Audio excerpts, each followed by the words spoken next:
With your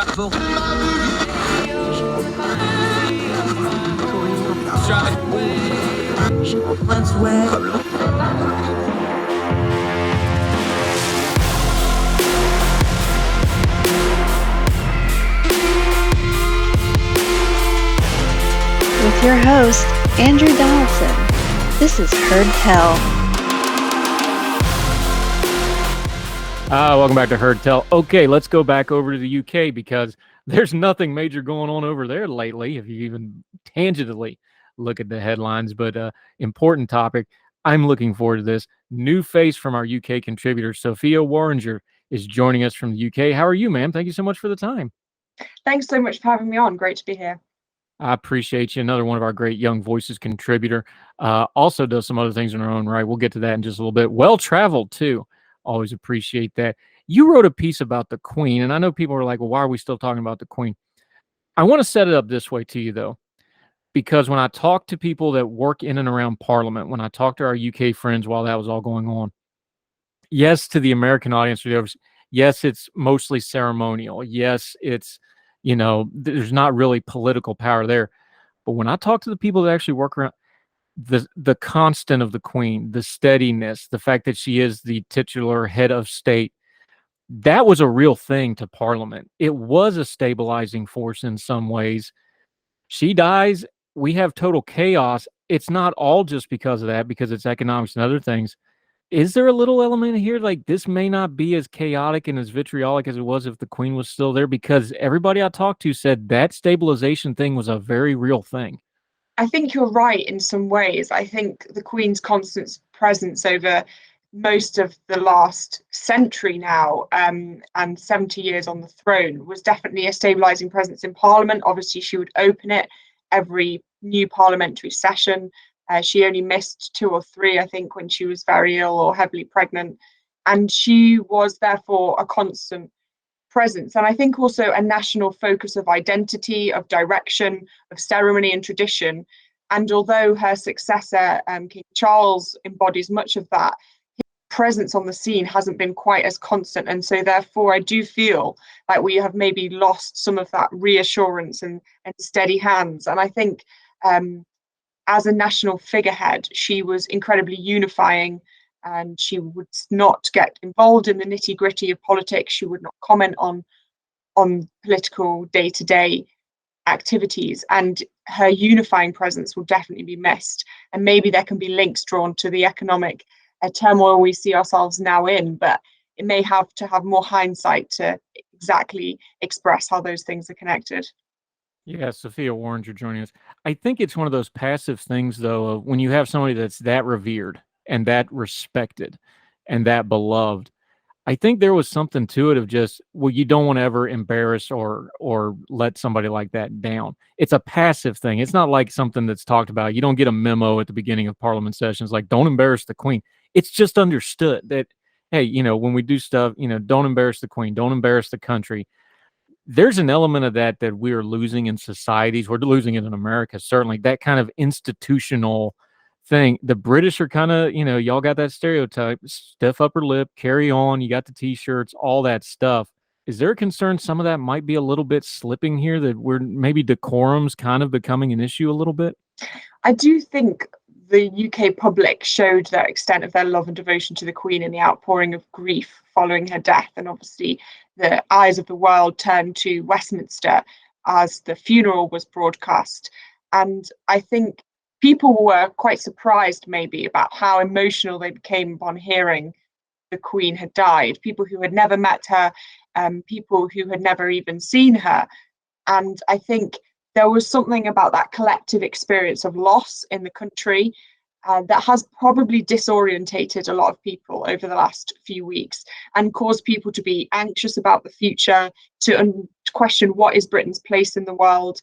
And I think the combination of changing head of state and changing government, changing prime minister happening all very quickly after a very kind of tumultuous few years in politics anyway, has definitely had an impact on the national psyche and has left many people feeling rudderless. So it's very important now that the king and the government, in whatever form that takes, puts emphasis on unity and moving forward and forging a new path for Britain. We can't replicate the Queen. King Charles cannot be his mother, but he can forge his own path, and it's really important that he does that. Yeah, we'll talk about the political turmoil a little bit more in a minute, but y'all need some unity right now, and you're probably going to have some dark days before you get back to it. Let's talk about the Queen for a minute, because you were writing about it. You wrote about American Thinker. We'll read the whole piece. She also has a bunch of links inside the piece. You want to make sure you read through those too. When you're somebody like the Queen and you've been on the throne for 70 years and you have movies about you and you have prestige TV series about you, can't help but be a stereotype. We talk about it being marbleization, you know, the famous figures, they got their statue and you never get to the actual person underneath that. But you wrote about this, that person, the stereotypes didn't always hold up. You know, they talk about her being very traditional, maybe not being, you know, progressively feminist, but she also had a husband who famously, you touch on it in the piece, always walked 2 paces behind her. Like, you know, some of the stereotypes do match up, some of them don't. Walk us through a couple of those that you pointed out in your piece. So I think what's really interesting is the Queen was both very traditional and yet also very reforming. So I've talked about the changes she made to the Crown succession of the Crown Act in 2013, which undid hundreds, if not thousands, of years of male preference primogeniture, where the line of the throne succession passed to the eldest male. She undid that so that any child of Prince William, who is now Prince of Wales, would be equally in line to the throne, whether they were born a boy or a girl. And that's actually very radical, particularly when you think of all of the disputes in history about not producing male heirs and all of the ways our country's history is shaped by this male preference primogeniture in the past. And she quietly undid that. And I think showed in that her very radical reforming agenda, but always in step with honouring tradition.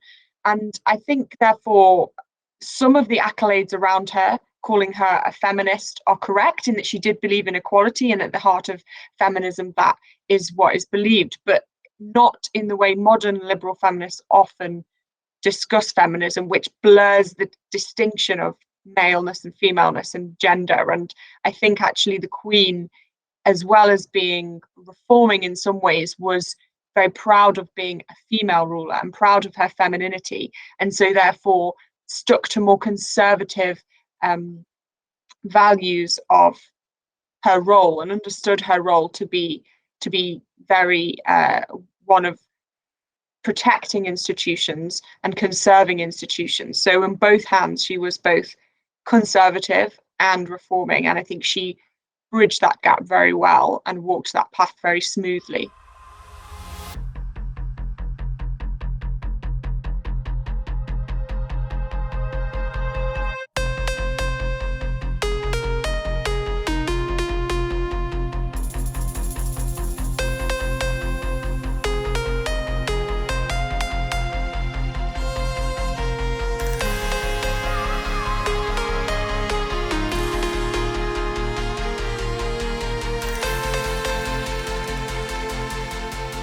That's Sophia Worringer joining us from over in the UK. Part of this is a perception issue because, you know, everybody's like, well, she was a very traditional woman. Well, by 1950 standards, she's pretty progressive. By 2022 standards, she's super conservative. How much of it is her own evolution? She reigned for so long that she spanned different eras, but she wasn't the same either, and not just because of age. She changed over time too. It was more subtle. It was more on the down low. Get us past the media perception, because I think when you look at it that way, it will change how we view her as a person first. That, hey, when she came to the throne, unexpectedly, by the way, people forget that part of it. She wasn't expecting to be queen when she was. It kind of got thrust upon her. There was a lot of change, even though it was subtle. And by the standards of her time throughout her lifetime, massive change and massive ways that not only the royalty and the royal family, but the way she presented and represented her country changed as well. Absolutely. She did in some ways represent this conservatism, this tradition, but as I mentioned, evolved into her role and saw the monarchy as evolving with her, I believe. And I think what is interesting is that the modern liberal feminist movement actually seeks, in some ways, to be more conservative, more traditional, more regressive than it portrays itself to be. So I mentioned in my piece the decisions to portray Joan of Arc and to understand Elizabeth I as a gender neutral, non-binary character. And I think actually those expectations actually put what it means to be a woman into a smaller box than the Queen allowed it to be put into. So those interpretations look back at strong female leaders in history and see that they displayed characteristics which were for that time unusual, such as having a female head of state in the case of Elizabeth I, and having someone address an army, in her case, the army going to defeat the Spanish Armada, or Joan of Arc, who wear men's clothes, she led an army, she went to speak to the king. All of those characteristics, modern liberal feminists are in danger of looking back at people like them and deciding that because they displayed these strong characteristics of leadership and courage and decisive strategy, they could not possibly be female, hence the decision to portray them as gender neutral or non-binary. And yet the Queen Elizabeth II, actually was more comfortable in her femininity than that their definitions allow. So she was very comfortable, obviously, in her finery, in the crown jewels, in her dresses and fur and feathers, but more maybe comfortable in her country clothes, rolling around in the mud, stalking deer around Balmoral, right? And we need to be very careful that we don't define leadership only through male categories. And she was able to decide that she was a leader and she was strong and she was female. She didn't want to minimize that, but she was very comfortable with the definition of female extending to full military dress or deer stalking or all these different types of things, which modern liberal feminists are in danger of categorizing only as male. So I think in that sense, she was incredibly progressive. And I think therefore the modern liberal feminist movement is actually and ironically in danger of becoming more aggressive. I know that's not their intention, but with their narrow definitions of gender, they are in danger of that. And that's why it's so interesting. Yeah, Sophia Worringer joining us. You have a great anecdote in here, is something of a little bit of a lighter note because it's a heavy topic. It was jarring to the American audience and the international audience when you saw Princess Anne in the funeral procession in uniform, which kind of surprised some folks. And then there was, of course, the controversy that, Harry couldn't wear his, but we'll deal with that some other time. But you have a great little anecdote about Princess Anne having kind of and she was basically the caretaker of the Queen. She was the Queen's right hand. She spent more time with her than anybody else. She was with her every day, especially in the last few years with the health stuff. She was basically the caretaker for all practical purposes, for folks that don't know. But Princess Anne had that same kind of high-minded, I'm here, I'm doing my job, that kind of day-to-day bravery stuff. But you had an interesting little anecdote about the time they actually tried to kidnap her, and it did not go well for that guy.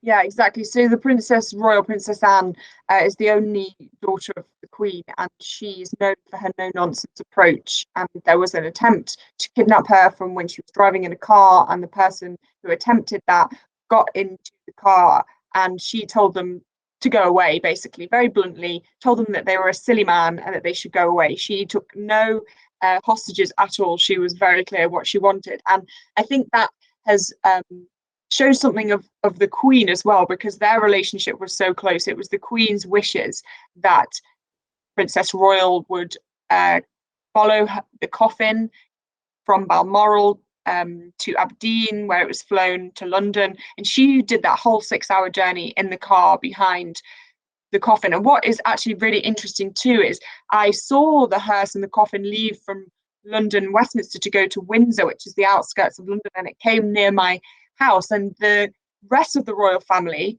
were ahead of the coffin in their cars, and then the coffin came, and then the Princess Anne followed the coffin in a separate car. And I do think that shows something of the closeness of the relationship between the Princess Royal and her late mother, and that would have been a request of the Queen. So the no-nonsense attitude that we see in the Princess Royal, I think she learnt definitely from her late mother, and we can understand more about the Queen by understanding more about Princess Anne.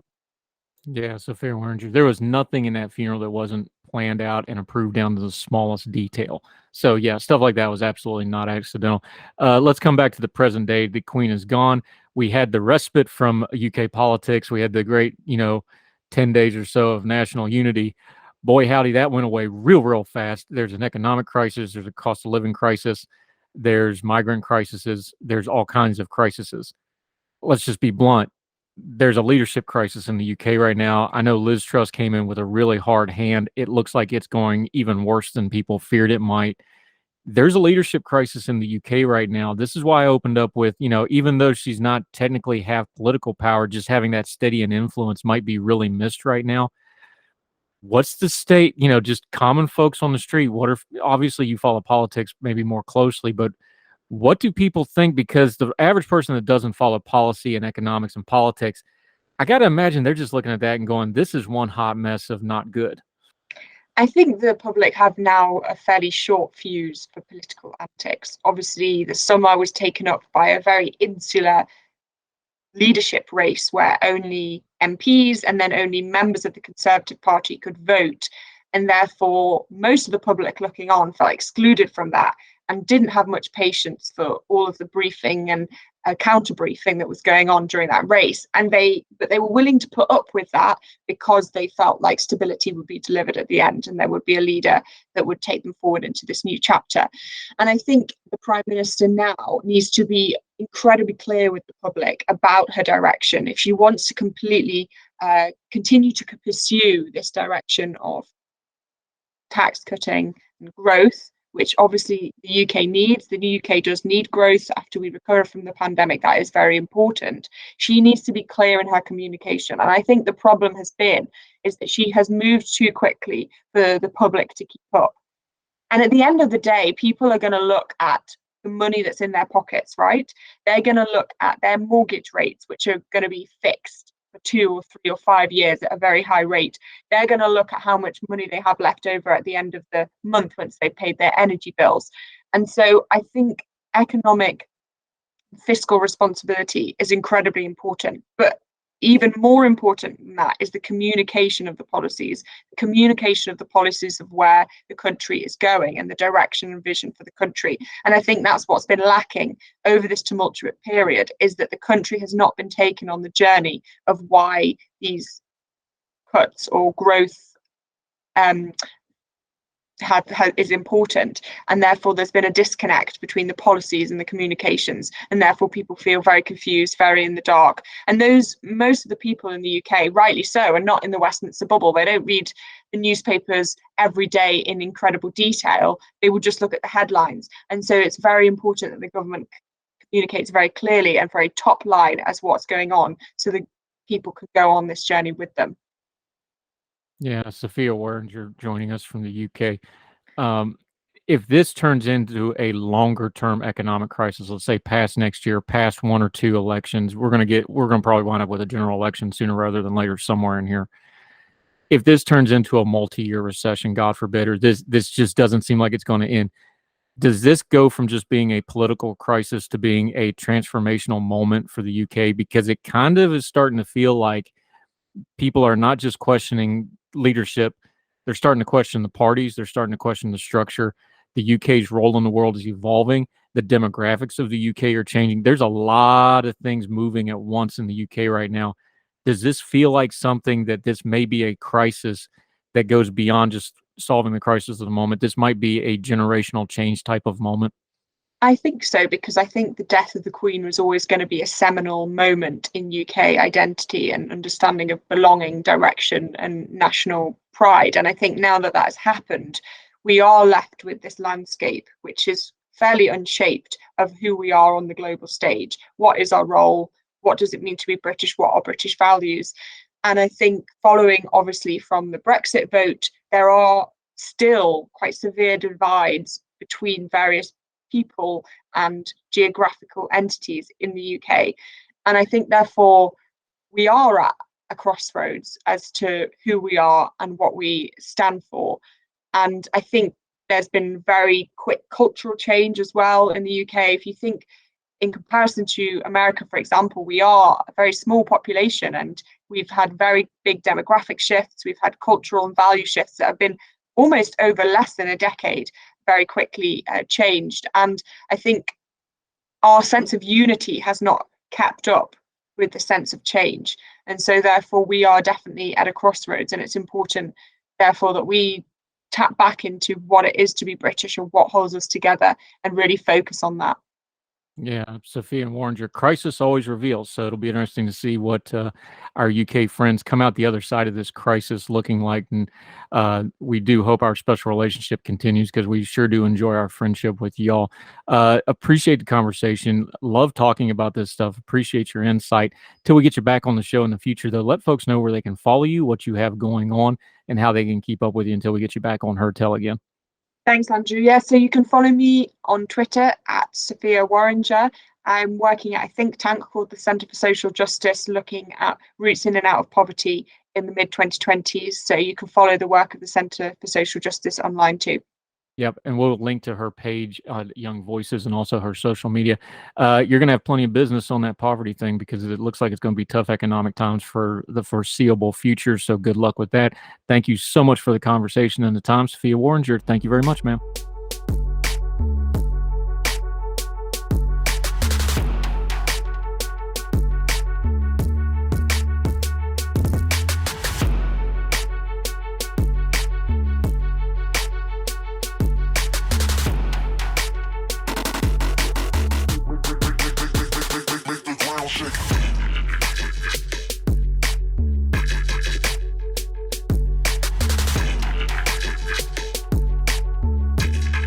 Welcome back to Heard Tell. Okay, topic we've been touching on off and on because people keep talking about it.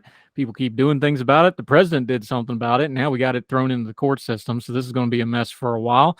Here's who we're going to talk to it about. We're going to talk student loan debt with Tyler Curtis. He's a Young Voices contributor. He went to Missouri, although for the purposes of this conversation, we will not hold that against him because he's good people's. Tyler, how are you today, sir? I'm very good. How are you, Andrew? I appreciate it. Did you take out student loans? How'd you get through school? Well, I tried my very best not to. But then my very last semester, I took out a very small student loan, about $1,000, and paid it off a few months after I graduated. But I just made it. I worked my way through school, a couple different jobs, had a scholarship here and there. But yeah, I did have one little loan.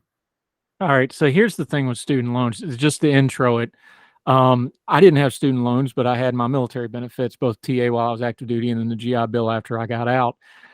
So I did it differently too. So just biases on the table. That's where we're at on this topic, because the first thing everybody does is, well, did you pay yours back? Did you ever take one? You can still talk about the policy here. You wrote a solutions piece in the Waco Tribune. Here's what I want to do, though, because we've all done this. We write these solution pieces. We sometimes kind of gloss over what the problem is. The student debt issue is multifaceted. So for the purposes of the solution you're going to propose, just break us down what you're seeing as the problem to get to your solution, because we don't put those things together sometimes as commentary folks to our own detriment. Define the problem for me before we get to your solution as you see it. Okay, so I think the problem is actually twofold. So you have, on the one hand, more and more people are taking out student loans, and the people that have student loan debt, their balances just keep increasing. And the flip side is that tuition keeps rising, and they're actually interrelated. So as tuition keeps increasing, people have to take out more and more loans to pay for it. And as people take out more and more loans, as financing becomes more available, tuition rises because the availability of financing means that colleges can increase their tuition without decreasing their revenue, so that they can keep having more and more enrollment even as they increase their prices. That's kind of the problem there. We're also seeing default rates on student loans increasing, depending on what source you look at. It can be anywhere between 5% of borrowers that are more than 90 days delinquent, even in some cases double digits. There are some communities, I just read a study the other day that they found that in Philadelphia, the student loan delinquency rates were anywhere between 10 and 15%. So we're seeing people that they take out all of this debt and they just can't pay it back. Yeah, Tyler Curtis joining us. I come at it from this point of view. Part of the problem with the inflation of the system is because it has become predatory. Everybody's funneled into this thing where you have to go to college. You're not going to do anything unless you go to college. You're not going to get a good job unless you go to college. So you have to go to college. And if you can't afford college, too bad, go get a loan, put yourself in a bad financial system. That's part of the issue, too, is the predatory system of this. How do you put those two things together, though? Because it's inflating, but it's not inflating naturally. It's an artificial inflation of the system. Is that a fair way to put it? Yeah, I think it is. And you talk to a high school student today, and they'll tell you that the amount of pressure they have on them to go to college, even if they don't want to or they think it's not the best thing for them, it can be really tough on them. I remember when I was in school, there were certainly options given. You could go to trade school, community college, but the last thing that you wanted to do is tell a teacher that or an advisor that you were just going to go right into the workplace. It was just verboten that you had to go to college of some sort, especially a 4-year university. They were really pushing for that. And if you can't, I mean, the affordability problem was just, it wasn't really talked too much about. You just sign up, you fill out the FAFSA, you get grants that you're eligible for, you get scholarships that you're eligible for, and you take out loans to cover the rest. As far as looking at prices of different universities, I don't know that there was a lot of guidance provided on that at all. And I think if you ask high school students across the country, most of them would say that they're from their school advisors or college advisors. No one's really talking about prices at all. You may even go up to a college student and ask them today, hey, how much are you paying for your tuition? They might not even know, just because they type a form and they fill it out online and oh, here's how much the deficit is from my scholarships. Here's how much I owe. Click student loan, sign, done. So they're probably not even aware of the true cost of what they're paying. Yeah, and that's probably part of the problem. Tyler Curtis joining us. Okay, so you decided to wade into this. I guess you decided you'd made enough friends online. You thought you'd throw a grenade. You came up with an idea here. Are you serious that you think we should put down payments on these student loans? Pitch it to us. What's the idea here? Well, it's sort of a compromise. I think if you listen to conservative and libertarian commentators, you'll hear a lot of people say, well, the solution to the student loan debt problem is to just get rid of federal student loans. So the federal government shouldn't be involved in financing college for anybody in any form whatsoever. So if you want to take out loans, you should just go to private lenders that charge really high rates. So this is sort of a compromise that we can allow the federal government to continue financing college tuition for students, but the students themselves are going to have to cover part of that cost. So just like if you go buy a house or a car, typically the lender will require you to make a down payment of some sort. It might be a really small percentage, it might be a bigger percentage. But a lot of loans do require that you put some sort of cash down, and student loans at this point do not. You can get, there are a lot of federal student loan programs out there that have different requirements, but none of them require that you pay any of your own money down on your college expenses. So you can go to school, you get your scholarships, your grants, parents pay for part of it, whatever it is, and the federal government will cover the rest. Under my proposal, the students themselves or their families would have to put some cash down. They'd have to have some skin in the game in order to pay for their college tuition. I don't have a particular percentage in mind. In my piece, I think I talked about a 20% down payment. So this, depending on where a student goes to school, that might cost them a few $100s. It might cost them a few $1,000s. But the point is that if you're going to get these really low interest, generous federal student loans subsidized by the taxpayers, you ought to put at least a little bit of your own money down when you go to college.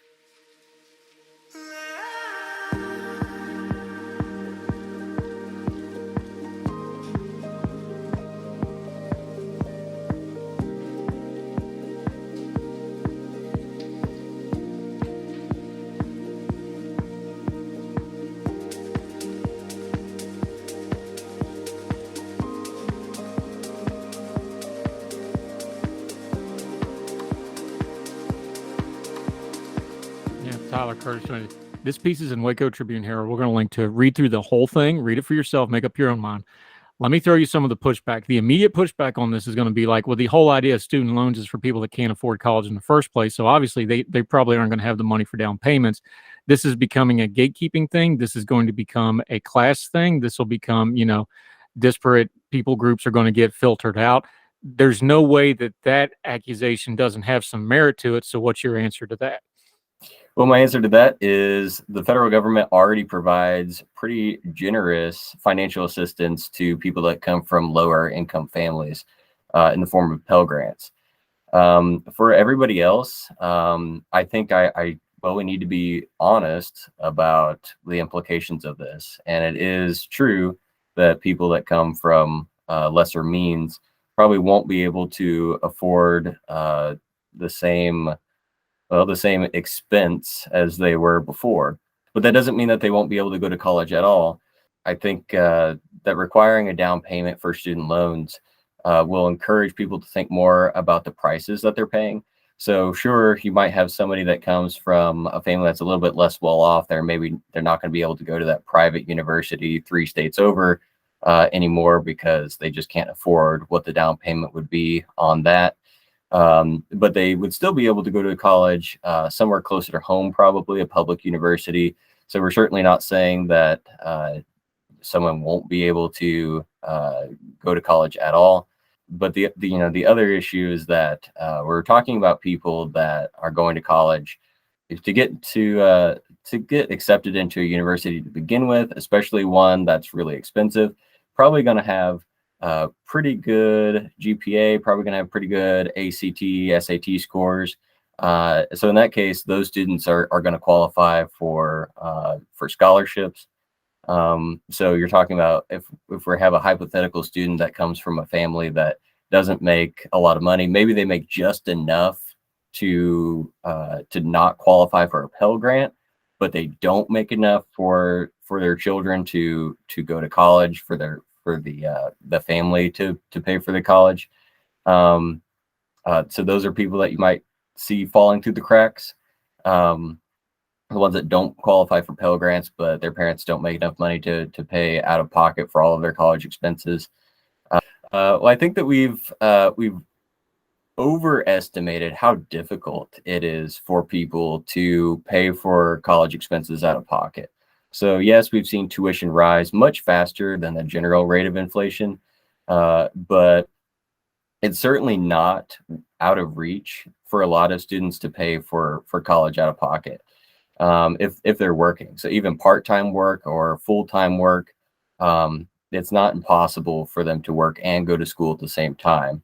So we've seen college tuition rise over the past few decades, but it's not risen so fast that it's completely impossible for people to work and pay for their schooling out of pocket.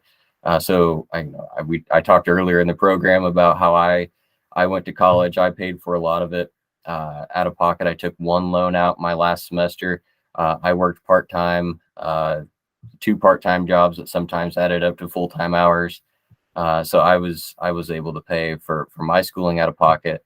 And I went to a college that their tuition was pretty reasonably priced. But I think speaking from my own experience, it's not that difficult actually to go to school and work at the same time and pay for everything. Yeah, Tyler Curtis joining us. Of course, the rebuttal to that is going to be, well, sure, it was easy for you. It's not easy for everybody. If we're going to say this is a predatory system, why should we have a solution that has the burden on the victims of that system and the people having to pay into it? Why aren't we having a solution that is on the part of the system that's the problem, which is the university system and the financial folks that are funneling all this money? What do you say to that criticism?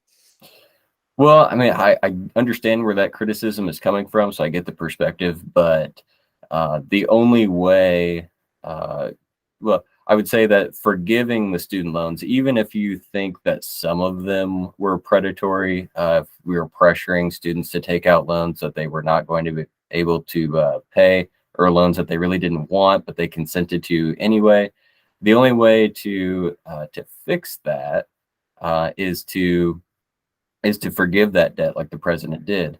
But it's really not fixing the problem at all, because you're not really forgiving the debt. You are getting rid of the debt, but you're requiring taxpayers to pay for it. So you're shifting the burden from those that took out those loans to people that didn't. So if there's anything predatory going on, it's the federal government saying, hey, you guys that didn't take out any loans, or you people that took out loans and paid them back, now we're going to tax you even more to pay for people, to pay off the student loans for people that consented to them and now no longer want to pay them. So Yeah. I would say that the taxation is really the taxation to pay to cancel student loan debt is more predatory than the student loans are themselves.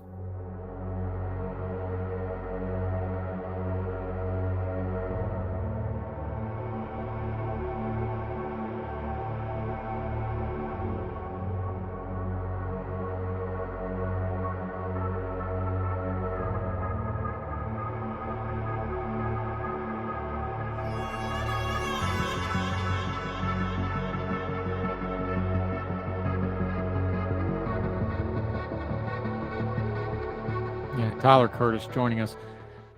You touch on it in the piece, but I think this is another one of those, look, when you do a solutions piece, you got to have answers for the solutions, right? So we're going to throw a couple of these at you. You talk about it. This becomes a supply and demand kind of thing. You're changing the demand.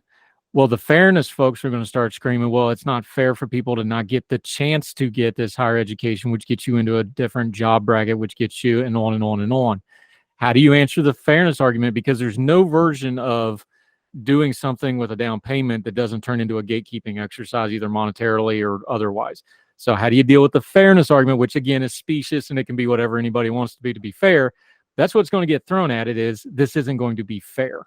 Well, what's really not fair is trying to make college an entitlement. So if your perspective is that everybody should have the opportunity, regardless of their grades that they got, regardless of their career opportunities that they'll have after college, if everybody should have the opportunity to go to college and the federal government should give them that opportunity, then it's really become an entitlement. And if it's an entitlement provided by the federal government, that means that it's really provided by the taxpayers. So I would say that yes, it's kind of a catch-22. It might be unfair for certain students not to be afforded the opportunity to go to college because they're required to pay for some of it up front, and they may not be able to afford it. But it would also be unfair to tax people who were never given the opportunity to go to college because they didn't get good enough grades to get in, or because they just didn't want to. Maybe they didn't feel like it was the best thing for them. Maybe they wanted to go right into the workplace. Maybe they went to a trade school, learned a skill. They never took out student loans in the first place. I think it would be unfair to them to say that everybody that goes to college needs to have it 100% paid for by the federal government. Yeah, Tyler Curtis joining us, talking student loan debt. You ended your piece talking about, and we're debating this back and forth and giving you some of the pushback because again, we understand this is a complex issue that's not going to be a single thing fixed. There's going to have to be multiple things to happen here. This is one idea that you have for part of it. You ended your piece saying, if we're serious about reducing tuition costs and student loan debt, we need to think outside the box. Well, we know why nobody's thinking outside the box, because all the money's inside the box. Yeah. And the whole system is built to make money and to funnel kids, because funneling kids makes more money. Your proposal aside, though, big picture wise, we keep talking about, well, maybe Big Ed's a bubble that's going to eventually pop. I don't know if that's going to happen or not because there's so much invested in it. We talk about technology changing things, people being able to do different ways of going to higher education. What do you think is going to get people outside of that box? Because one way or the other, what we're doing now doesn't seem to be sustainable. So what's going to be the catalyst, do you think?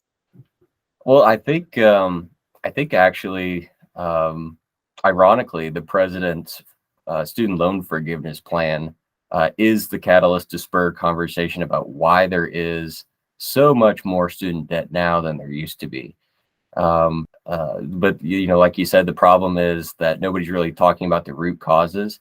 A lot of the solutions on the table are to help people that already have student loan debt. So you see a lot of proposals like allowing people to discharge student loan debt in bankruptcy court. And I think that's a fine idea, but it doesn't really address why it is that people have more student loan debt than they did in the past. So it's going to help people, allowing them to discharge it in bankruptcy court will help them, people that are financially struggling after they've already taken out debt. But it doesn't prevent students from taking out loans in the future.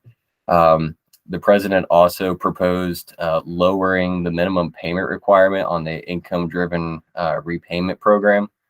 Again, that helps people that are struggling to make their payments now, but it doesn't prevent students from taking out more loans in the future. Senator Marco Rubio and a couple of other Democratic senators have a proposal to eliminate interest rates on federal student loans. So again, that's going to help people. That would help people make their payments and would help them to get their loans paid off. But it doesn't help them not go into debt in the first place. So I think requiring students to make a down payment on their college tuition is one way for us to start to see a decrease in the astronomical amounts of student loan debt that students have accrued over the past few years. And hopefully it helps future students from falling into that same debt spiral that so many people find themselves in today. Tyler Curtis joining us. Since you wrote the piece, it's been out for a little bit. It's at the Waco Tribune Herald. Again, we're going to link to it. You need to read it yourself.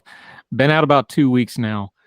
What's the pushback you get? What's some of the, because obviously this is an emotionally charged issue on top of being a trending viral one. And of course, the president's got gasoline on it now. We're going to have some court cases about what the president passed. What's some of the pushback and feedback you've been getting since you wrote the piece? Yeah, I get two major pieces of pushback. And one is what we talked about earlier, is that it would prevent people from going to college that otherwise should be given the opportunity to do so. And I think that's just that's a valid line of criticism. But the way I answer that is just to say, if we look at the affordability of college, we can see that it's really not out of reach for people to pay for at least part of it themselves if they're working. But the bad thing is that so many college students today aren't working. If you look at rates, employment rates amongst college students over the past couple of decades, we're seeing a pretty stable downward trend. But if the students were working, it would certainly be difficult, especially if the tuition that you're paying is really high. But it's not out of reach. If you look at college tuition in 1991, it was about $3,000 to $4,000 for an in-state public university. The federal minimum wage was about $3.50 an hour. So it would take you about 1,200 hours to pay for a full year of your college if you're paying 100% of it out of pocket. If you're going to college today, it would probably cost you about $10,000 for an in-state public university. So at today's federal student or federal minimum wage is about $7.25 an hour. Most states pay well above that. But let's just say you're working at the federal minimum wage. It would take you about 1,400 hours, a little bit over 1,400 hours to pay for $10,000 of tuition at that rate. So it's not that much more expensive. And certainly if you work and live in a state that pays a higher minimum wage, such as Missouri, I think it's about $11.25 an hour, $11.50 an hour in Missouri. It would actually be more affordable if you're working at a minimum wage job to pay for college today than it was in the 1990s. So that's how I would address that criticism. The other criticism is that like you said earlier, some people would fall through the cracks. They don't. Their families make too much money for them to qualify for federal grant money, but they don't make enough money to pay for their students or pay for their kids to go to college. But that's part of part of the plan's benefit too, is that if fewer people go to college, it lowers the demand for college. So prices should come down, just as the simple working of supply and demand. Yeah, Tyler Curtis, read the piece for yourself. Controversial idea, bad mess of a problem. So somebody's got to start doing something out there. So I don't mind people throwing ideas like this, because then we can hash them out and discuss it. We ask you hard questions about it. You answered them. Appreciate that. Till we see you on Heard Tell again, let folks know where they can follow you, where you got stuff going on. We will link to this piece and all your other social media, but let folks know where they can keep up with you until we talk to you again, my friend. Well, they can follow me on Twitter at Tyler Curtis 42, at TYLERCURTIS 42 on Twitter. Yep, and we'll link to that as well. We'll see him again. Keep probing, though. It's always good to write those things to get people talking. That's how you'll get stuff published. Well done, my friend. We'll talk again soon. Thank you, Tyler Curtis. All right. Thank you, Andrew. Thanks for having me on. Thank you, sir. I drop bombs here.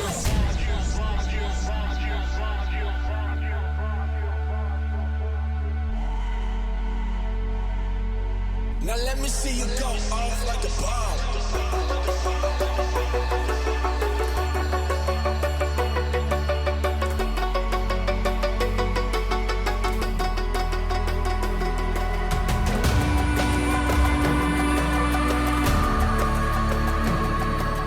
That'll do it for Heard Tell. As always, love to hear from you. heardtellshow@gmail.com. You can send us an email, Heard Tell Show on the Twitter. You can DM us and follow us there. Also, my Twitter handle, for the Fire, and those of our guests is always in the lower third graphics. If you're watching on the YouTube, if you're listening on the podcast, there'll be links for you to follow both the writing of the folks we have on and us and our social media. This only works because you listen, and we so greatly appreciate you. So wherever you are, across the street or around the world, we hope you and yours are well. We hope you are well fed. We can't wait to see you again for more Heard Tell. All the music on Heard Tell is provided under a Creative Content license from monstercat.com.